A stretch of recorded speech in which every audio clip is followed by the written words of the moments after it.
வாரத்தில் 3 நாளாவது இந்த மாதிரி ஆரோக்கியமான இட்லி தோசை செஞ்சு சாப்பிடுங்க.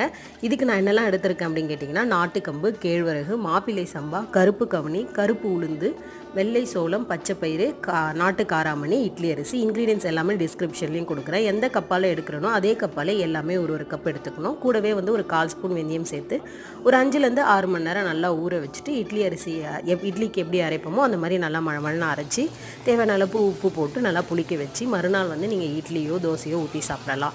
உங்களுக்கு அப்படியே தோசை ஊற்றி சாப்பிட பிடிக்கல அப்படின்னா நீங்கள் வெங்காயம், ஏதாவது கேரட் அந்த மாதிரி சேர்த்து, பச்சை மிளகாய் எல்லாம் சேர்த்து நல்லா வதக்கி அதை இந்த மாவில் மிக்ஸ் பண்ணி தோசை ஊற்றி சாப்பிட்டிங்கன்னா ரொம்பவே அருமையாக இருக்கும்.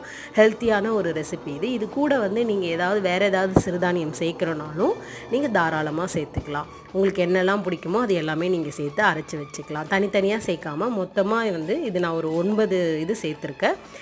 நீங்களும் வீட்டில் ட்ரை பண்ணுங்கள். நிச்சயமாக உங்களுக்கு பிடிக்கும். பிடிச்சிருந்துச்சுன்னா